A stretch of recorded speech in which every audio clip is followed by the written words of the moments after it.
आप सभी को नमस्कार। पहला स्वागत है आप सभी का जीके सरकारी में।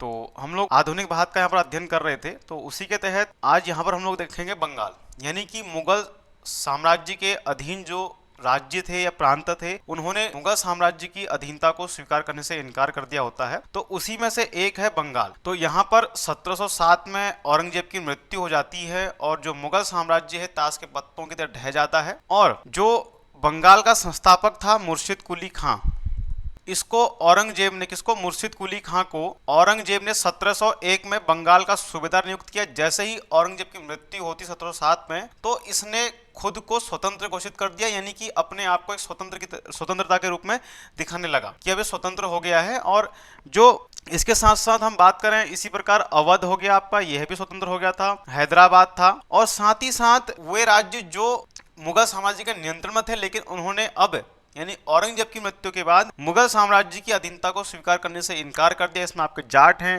राजपूत हैं, इसी तरह सिख हो गए और सिख हैं और मराठे हो गए। तो क्योंकि जो औरंगजेब है उसने अपने जो पूरे जीवन काल का 25 साल जो है महाराष्ट्र में बिता दिए मराठों के खिलाफ युद्ध में, लेकिन कुछ उसका निकल के नहीं आया। लेकिन क्या होता है कि अब यहाँ पर जो मुगल साम्राज्य था उसके जो गलत उत्तराधिकार के नियम थे और शासन व्यवस्था पर ध्यान न देना औरंगजेब का, वही कारण क्या रहा, मुगल साम्राज्य के पतन का कारण रहा। तो उसी में से एक राज्य है बंगाल जिसने खुद को स्वतंत्र घोषित कर दिया। तो यहाँ पर बात करते हैं जो बंगाल के नवाब रहे। इनमें जो पहला है मुर्शिद कुली खां, शुजाउद्दीन, सरफराज खां, अलीवर्दी खां, सिराजुद्दौला, मीर जाफर, मीर कासिम, फिर मीर जाफर, निजामुद्दौला, सैफुद्दौला और मुबारकुद्दौला। यानी कि जो मुबारकुद्दौला है ये बंगाल का अंतिम नवाब था। और बंगाल का जो पहला नवाब है कौन है, मुर्शिद कुली खां है। चलिए देखते हैं इसको इस तरह से आगे कि किस तरीके से बंगाल में जो नवाब हुए उन्होंने बंगाल को एक सुदृढ़ राज्य के रूप में स्थापित किया।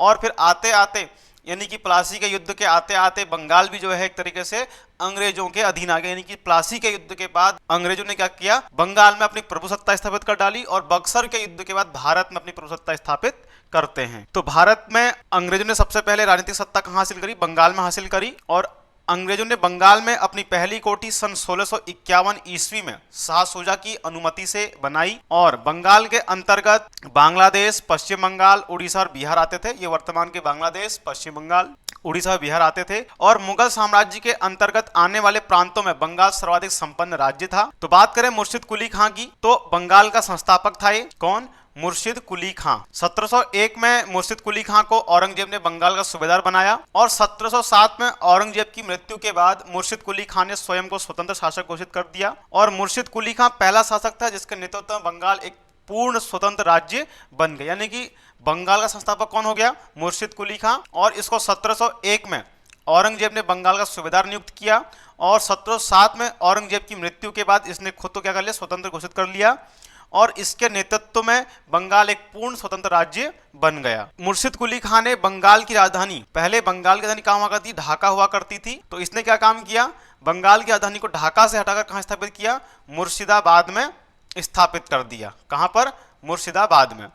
मुर्शिद कुली खां ने भू राजस्व के अंतर्गत एक नए कुलीन वर्ग का गठन किया। अब इस कुलीन वर्ग का क्या काम था, राजस्व एकत्रित करना कुलीन वर्ग का काम था।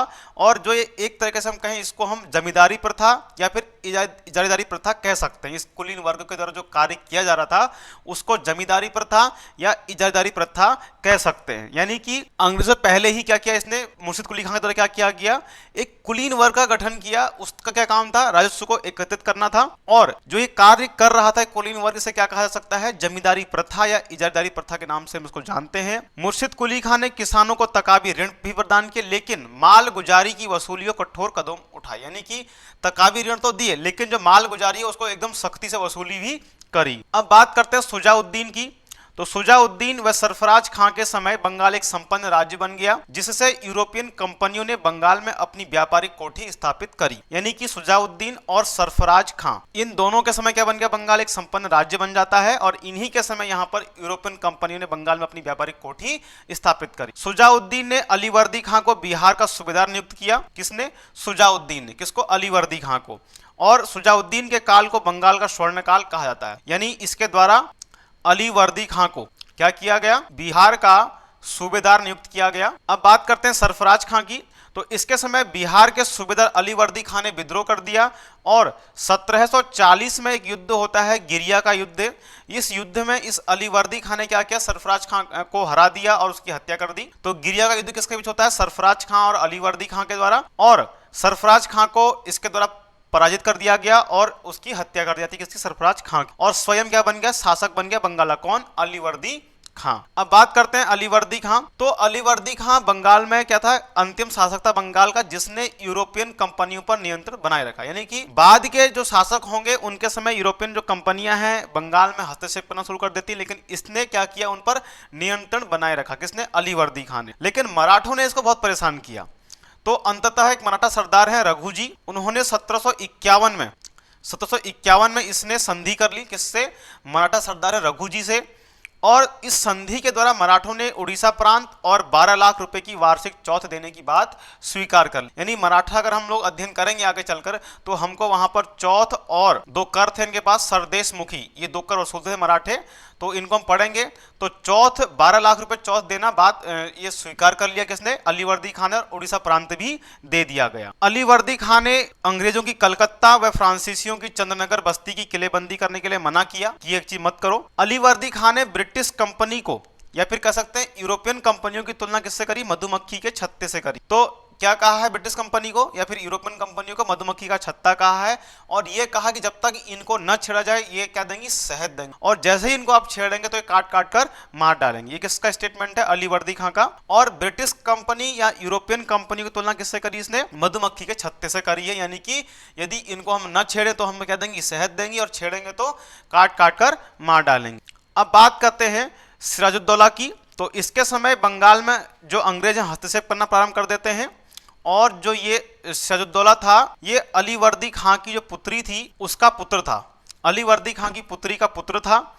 और गद्दी पर बैठते समय इसके 3 प्रमुख शत्रु थे, इसमें पूर्णिया का नवाब शौकत जंग, उसकी मौसी घसीटी बेगम और अंग्रेज। ये 3 लोग क्या करते थे, नवाब के खिलाफ षड्यंत्र रचते थे। इसमें पूर्णिया का नवाब शौकत जंग हो गया, इसकी मौसी घसीटी बेगम, और अंग्रेज किसके समय, सिराजुद्दौला के समय। 1756 में यूरोप में क्या होता है, सप्तवर्षीय युद्ध छिड़ जाता है, और अंग्रेजों में फ्रांसीसियों ने क्या किया, अपने अपने गोदामों, इसको गोदाम कहिए, फैक्ट्री कहें या कोठी कहें, बात एक ही है, तो इसमें आपने कंफ्यूज नहीं होना है कि गोदाम है, अब कोठी में क्या अंतर है।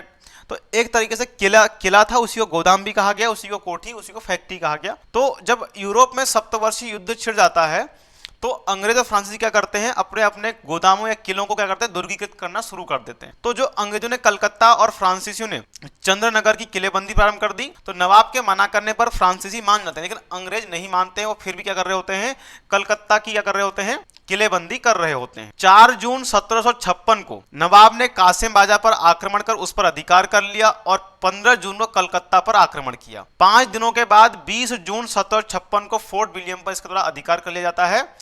और 20 जून 1756 को एक घटना घटती है जिसको हम काल कोठरी की घटना भी कहते हैं, आगे पढ़ेंगे उसको भी। तो सबसे पहले 4 जून को कासिम बाजार पर आक्रमण कर वहां पर अधिकार करता है नवाब, और उसके बाद 15 जून को कलकत्ता पर आक्रमण करता है, और 5 दिनों के बाद 20 जून 1756 को फोर्ट विलियम पर अधिकार कर लेता है नवाब। तो वहां पर उसमें जो किले का गवर्नर था ड्रेक, सेनापति मिनीचिन और अन्य अंग्रेज अधिकारी भागकर कहां चले जाते हैं, फुल्टा द्वीप में शरण लेते हैं, वहां चले जाते हैं। नवाब ने कलकत्ता का अधिकारी किसको नियुक्त किया, मानिकचंद को नियुक्त करता है, और उस समय बंगाल का सबसे बड़ा जो बैंकर था वो जगत सेठ था। तो मानिकचंद बाद में क्या करता है, इसको धोखा दे देता है, किसको, नवाब को। तो इस घटना के बाद कलकत्ता पर पुनः अधिकार करने के लिए मद्रास से रॉबर्ट क्लाइव के नेतृत्व में एक सैन्य अभियान भेजा गया। तो जब कलकत्ता पर अधिकार कर लिया नवाब ने, तो कलकत्ता का जो अधिकारी है मानिकचंद को नियुक्त किया, लेकिन बाद में क्या होता है, मानिकचंद क्या करता है, इसको धोखा दे देता है और कलकत्ता किसको सौंप देता है, अंग्रेजों को सौंप देता है। तो मानिकचंद ने घूस लेकर कलकत्ता अंग्रेजों को सौंप दिया। जब अंग्रेजों ने कलकत्ता पर अधिकार कर लिया तो नवाब ने अंग्रेजों के साथ अलीनगर की संधि कर ली, कब, 1757। तो यानी कि प्लासी के युद्ध से पहले क्या होती है, अलीनगर की संधि हो जाती है। ये भी आप लोग ध्यान रखिएगा, बाद में नहीं होता। कभी कभी क्या होता है, कालक्रम लगाने के लिए आ जाता है प्लासी का युद्ध या फिर अलीनगर की संधि। तो प्लासी के युद्ध से पहले क्या हो चुकी होती है, अलीनगर की संधि होती है, जब कलकत्ता पर 20 जून 57 को अधिकार कर लेता है, सॉरी 20 जून 56 को अधिकार कर लेता है कौन, नवाब। इसके बाद क्लाइव ने बंगाल की गद्दी पर अपना कठपुतली शासन बैठाने के लिए सिराज के खिलाफ क्या किया, षड्यंत्र रचना शुरू कर देता है, कौन, रॉबर्ट क्लाइव, जिसमें सिराज के विरोधियों ने क्लाइव का क्या किया, साथ दिया। अब बात करते हैं काल कोठरी की घटना की। तो 20 जून 1756 को कालकोठरी घटना घटती है। तो जो इतिहासकार हैं वो कहते हैं कि एक तरीके से ये मनगढ़ंत कहानी है और ख्याति प्राप्त करने के लिए ये कहानी बनाई गई। तो बात करते हैं एक अंग्रेज अधिकारी J.Z. हॉलवेल द्वारा संभवतः मनगढ़ंत ख्याति प्राप्त करने तथा अंग्रेजों की प्रति हिंसात्मक क्रिया को बढ़ावा देने के लिए बनाई गई कहानी थी ये। इसमें हॉलवेल ने बताया कि नवाब ने 20 जून की रात को 146 अंग्रेज बंदियों को एक कोठरी में बंद कर दिया। अगले दिन हॉलवेल सहित मात्र 23 व्यक्ति जिंदा बचते हैं और यह घटना इतिहास में ब्लैक होल की घटना के नाम से प्रसिद्ध है। यह थी आपकी ब्लैक होल की घटना कि 20 जून की रात को क्या करता है नवाब, 146 अंग्रेज बंदियों को एक छोटे से कमरे बंद कर देता है और अगले दिन हॉलवेल सहित मात्र 23 व्यक्ति क्या होते हैं उसमें जिंदा बचते हैं और यही घटना क्या कहलाती है इतिहास में, ब्लैक होल की घटना कहलाती है। तो वही है इसमें। तो अब बात करते हैं अलीनगर की संधि। ये होती 9 फरवरी 1757 को। कौन सी? अलीनगर की संधि। कब? 9 फरवरी 1757 को अलीनगर की संधि होती है और यह संधि बंगाल के नवाब और क्लाइव के बीच होती है। तो बंगाल का नवाब कौन था? सिराजुद्दौला। इस संधि के द्वारा कंपनी के क्षेत्राधिकार और विशेषाधिकार पुनः स्थापित हो गए, यानी अंग्रेजों ने फिर से कोशिश करी और उनको उनके क्षेत्राधिकार और विशेषाधिकार मिलकर पुनः मिल जाते हैं। अब बात करते हैं प्लासी का युद्ध की। तो कब होता है? 23 जून 1757 को प्लासी का युद्ध होता है और जो इतिहासकार वो कहते हैं कि जो ये प्लासी का युद्ध था असल में हुआ ही नहीं था। तो 1757 में अंग्रेजों के सेनापति रॉबर्ट क्लाइव एवं बंगाल के नवाब सिराजुद्दौला के बीच गंगा नदी के तट पर यह युद्ध लड़ा गया। इसमें नवाब के अपने सेनापति मीर जाफर द्वारा क्या किया गया? धोखाधड़ी करने के कारण पराजित हो गया। ठीक हो गया। यानी कि गंगा नदी के तट पर बंगाल के नवाब और रॉबर्ट क्लाइव के बीच युद्ध होता है और इस युद्ध में जो बंगाल के नवाब का सेनापति था मीर जाफर, वो क्या करता है? धोखाधड़ी कर देता है, जिस कारण नवाब की इसमें हार हो जाती है। और बंगाल की गद्दी के लिए नवाब के 3 प्रतिद्वंदी थे, जिसमें उसका चचेरा भाई शौकत जंग, मौसी घसीटी बेगम व सेनापति मीर जाफर। तो ये तीनों क्या कर रहे थे? बंगाल की गद्दी प्राप्त करने के लिए उसके खिलाफ षड्यंत्र रच रहे थे, जिसमें उसका खुद का चचेरा भाई शौकत जंग, मौसी घसीटी बेगम और सेनापति मीर जाफर शामिल थे। नवाब ने शौकत जंग व घसीटी बेगम की हत्या करवा दी व मीर जाफर को सेनापति के पद से हटाकर किसको सेनापति बनाया? मीर मदान। यानी कि मीर जाफर के स्थान पर किसको बनाता है? मीर मदान को क्या करता है? सेनापति बनाता है। यानी कि यहां पर हमें जानना जरूरी है कि इस युद्ध के बाद बंगाल पर अंग्रेजों की प्रभुसत्ता स्थापित होती है और इस तरीके से वो क्या करते हैं? भारत पर धीरे धीरे अधिकार करना शुरू करते हैं। नवाब का अंग्रेजों के साथ 3 प्रमुख बातों को लेकर विवाद हुआ था। अंग्रेज क्या करते हैं? नवाब के खिलाफ षड्यंत्र करने वालों को बढ़ावा दे रहे थे, जिनमें उसका खुद का चचेरा भाई शौकत जंग था, मौसी घसीटी बेगम थी और मीर जाफर। यानी कि जो अंग्रेज थे वो नवाब के खिलाफ जो षड्यंत्र कर रहे थे उनको बढ़ावा दे रहे थे और अंग्रेज क्या काम कर रहे थे? यूरोप में एक सप्तवर्षीय युद्ध चल रहा था, तो उस कारण यहाँ पर अंग्रेज क्या कर रहे थे? नवाब की अनुमति के बिना फोर्ट विलियम की किलेबंदी को मजबूत कर रहे। लेकिन नवाब ने उनको मना किया, लेकिन ये नहीं मानते हैं। और तीसरा, 1717 में मुगल शासक फर्रुख सियर द्वारा अंग्रेजों को दिए गए मुक्त व्यापार के अधिकार पत्र यानी दस्तक का जो अंग्रेज थे वो दुरुपयोग कर रहे थे। दस्तक कंपनी को दिया गया था, लेकिन कंपनी के कर्मचारी दस्तक से निजी व्यापार भी कर रहे थे।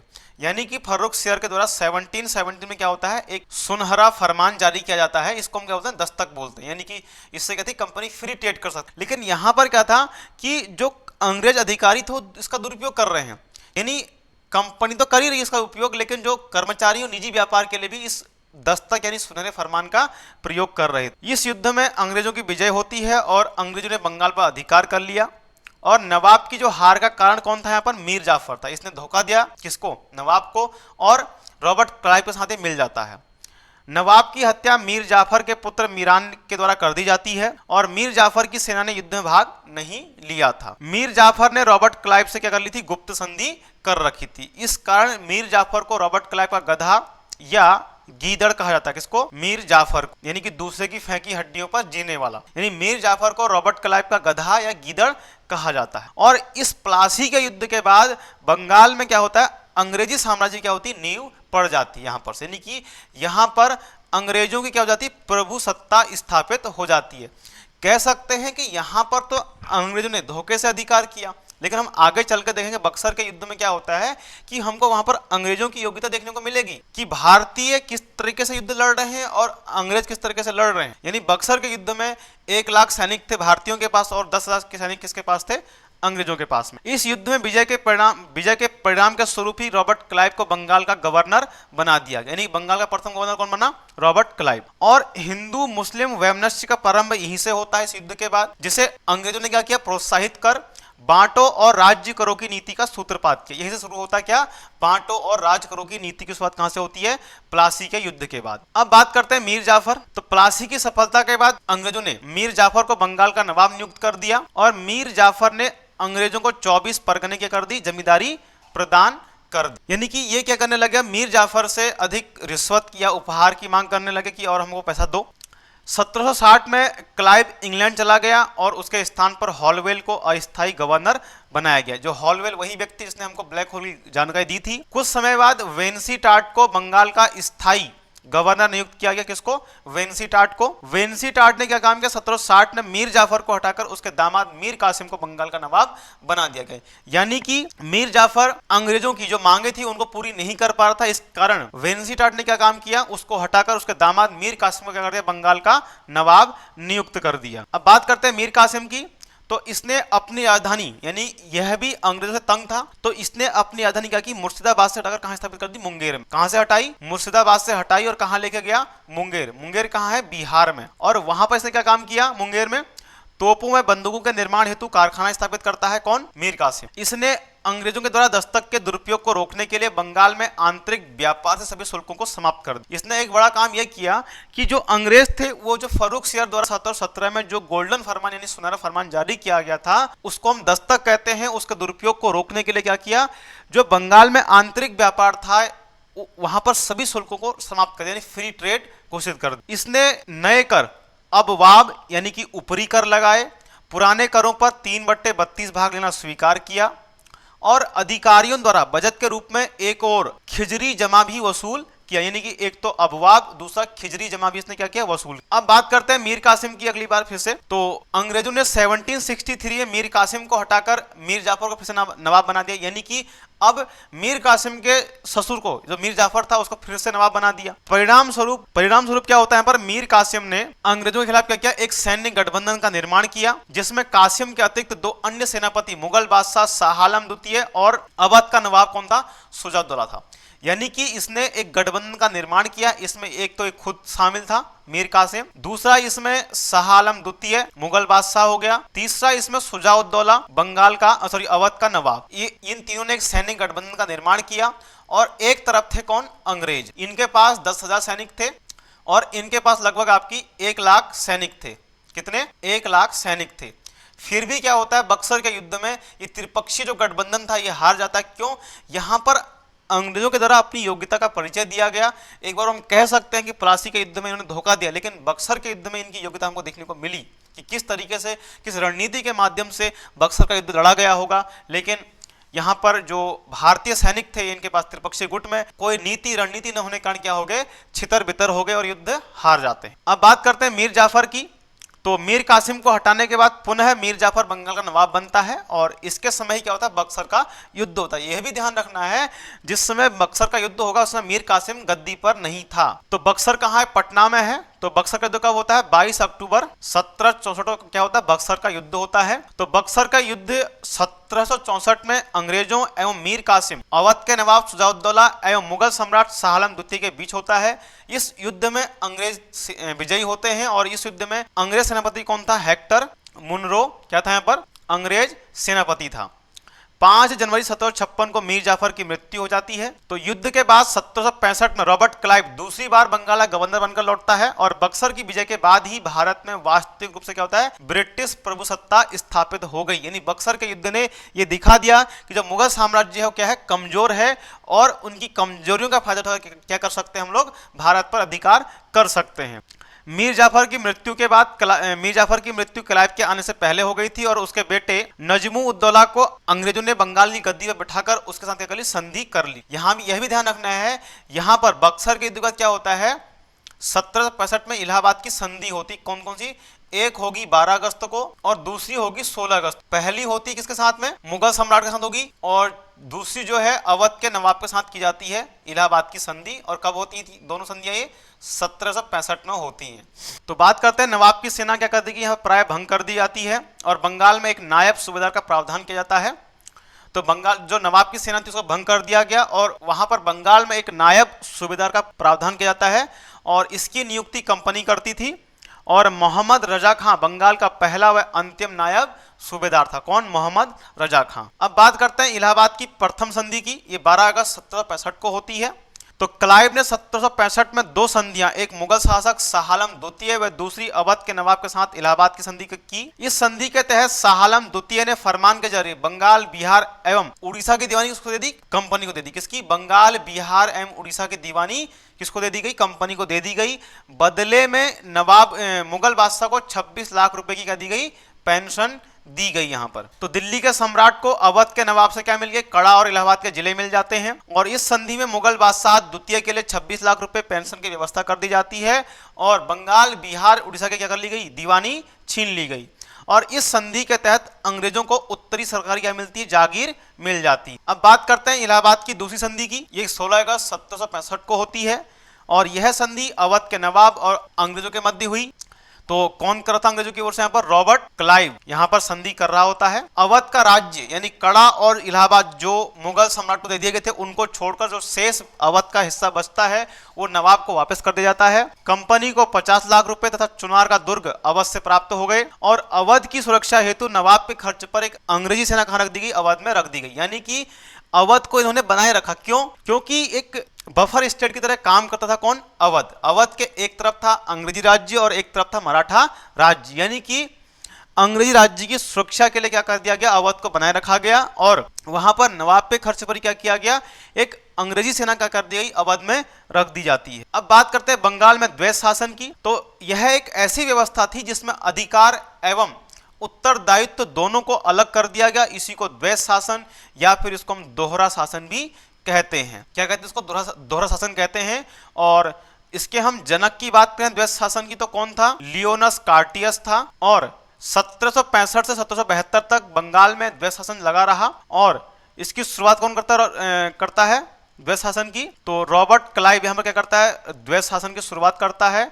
और इसका हम बात करें अंत किसने किया द्वैत शासन का, तो वॉरेन हेस्टिंग के द्वारा इस द्वैत शासन को क्या कर दिया गया, खत्म कर दिया गया। तो बक्सर के युद्ध के पश्चात रॉबर्ट क्लाइव ने बंगाल में द्वैत शासन की शुरुआत की, जिसमें दीवानी अर्थात राजस्व वसूलने व निजामत अर्थात पुलिस व न्यायिक कार्य दोनों कंपनी के अधिकार में आ गए। कंपनी ने मुगल शासक से दीवानी कार्य और निजामत कार्य बंगाल के सूबेदार से क्या कर लिए, प्राप्त कर लिए।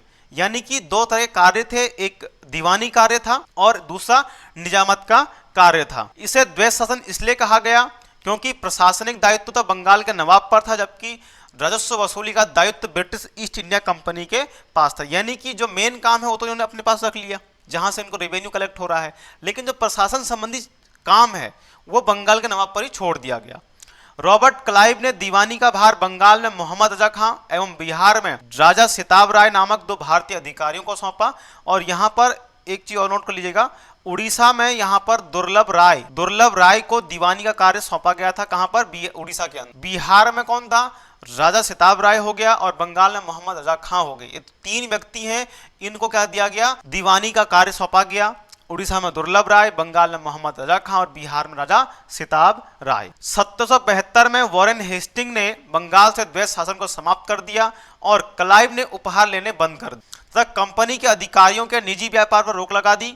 और क्लाइव ने 1766 में अंग्रेज सैनिकों का दोहरा भत्ता बंद कर दिया और द्वैत शासन का जनक कौन है, लियोनस कार्टियस था। तो यहाँ पर इस तरीके से बंगाल समाप्त हो गया है। और यहाँ पर एक चीज आप लोगों को एक चीज आपके लिए काम की है कि बता दूं आपको मैं कि जो अभी आप लोगों का आबकारी का पेपर होने वाला है, आबकारी और प्रवर्तन सिपाही का 30 जून को, तो उसके लिए हम लोगों ने एक 20 प्रैक्टिस सेट की ई बुक हम लोगों ने प्रोवाइड कराई बच्चों को, जो बिल्कुल निःशुल्क है, फ्री है। तो इसके लिए आप लोग हमारे व्हाट्सएप ग्रुप से जुड़ सकते हैं या फिर साथ ही साथ हमारा जो टेलीग्राम चैनल है उसको आप लोग ज्वाइन कर लीजिएगा। तो वहां पर भी क्या है, आपको ये ई बुक अवेलेबल हो जाएगी। और वीडियो को अधिक से अधिक आप लोग शेयर कीजिए, लाइक कीजिएगा, तो अपने दोस्तों के बीच में वीडियो को शेयर कीजिएगा, और कुछ भी आपको डाउट होता है तो वीडियो के कमेंट बॉक्स में लगा आप लोग कमेंट कर सकते हैं। और बाकी लेटेस्ट अपडेट पाने के लिए आप लोग हमारे फेसबुक पेज को लाइक कीजिएगा, और साथ ही साथ इंस्टाग्राम को फॉलो कीजिए हमारे। और कुछ भी लेटेस्ट अपडेट के लिए, कोई भी पीडीएफ के लिए आप लोग हमारे टेलीग्राम ग्रुप को ज्वाइन कर लीजिएगा। और जो 20 प्रैक्टिस सेट की मैंने आपको ई बुक बताई है, उसके लिए आप लोग टेलीग्राम चैनल को और व्हाट्सएप ग्रुप से हम लोग जुड़ सकते हैं। और इस डाटा को आप लोग अगर टेक्स्ट फॉर्मेट में पढ़ना चाहते हैं तो इसके लिए हमारी वेबसाइट है www.gksarkari.com। वहां पर आप लोग डेली रेगुलर क्या करते विजिट करते रहिएगा। और इसके साथ आप लोग हमारा ट्विटर हैंडल है जीके सरकारी का, उसको फॉलो, वहां पर उसको फॉलो कीजिएगा। और वीडियो को अधिक से अधिक लाइक, शेयर और सब्सक्राइब जरूर कीजिएगा। और वीडियो पसंद आए तो अपने दोस्तों को उनके बीच इसको शेयर कीजिएगा और अधिक से अधिक। तो आगे हम लोग बात करेंगे, ये बंगाल हमारा समाप्त हो गया है, तो आगे हम लोग बात करेंगे यहाँ पर जो है मराठे हैं उनकी बात करेंगे। तो उम्मीद है आपको वीडियो पसंद आई होगी। तो आज के लिए इतना ही काफ़ी है।